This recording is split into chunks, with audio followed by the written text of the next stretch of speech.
ಕೆಲವನ್ನ ಮಾಡಬಾರದು, ಕೆಲವನ್ನ ಮಾಡಬೇಕು.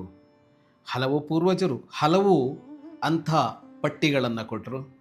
ಇಲ್ಲೊಬ್ಬ ಪ್ರಾಜ್ಞ ಹೇಳ್ತಾನೆ ಕೇಳಿ. ತೃಷ್ಣಾಂ ಛಿಂಧಿ ಭಜ ಕ್ಷಮಾಂ ಜಹಿಮದಂ ಪಾಪೇರತಿಮ್ಮ ಕೃಥಾಃ ಸತ್ಯಂ ಬ್ರೂಹ್ಯನುಯಾಹಿ ಸಾಧು ಪದವೀಂ ಸೇವಸ್ವ ವಿದ್ವಜ್ಜನಾನ್ ಮಾನ್ಯಾನ್ ಮಾನಯ ವಿದ್ವಿಷೋಪ್ಯನುನಯ ಹ್ಯಾಚ್ಛಾದಯ ಸ್ವಾನ್ ಗುಣಾನ್ ಕೀರ್ತಿಂ ಪಾಲಯ ದುಃಖಿತೆ ಕುರುದಯಾಂ ಏತತ್ಸತಾಂ ಲಕ್ಷ್ಮಣಂ.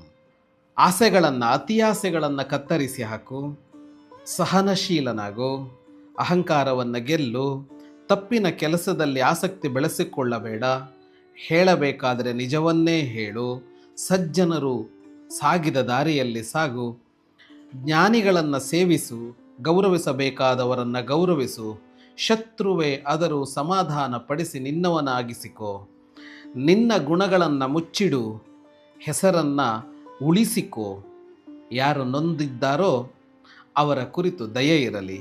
ಇದೇ ಸಜ್ಜನರ ಲಕ್ಷಣ ಅಂತ ಹೇಳ್ತಾ, ಹೀಗೆ ಇರಬೇಕು ಅಂತ ಹೇಳ್ತಾನೆ ಅವನು. ಪ್ರಯತ್ನಿಸೋಣ ಅಲ್ವಾ? ಶುಭಂ ಭೂಯಾತ್.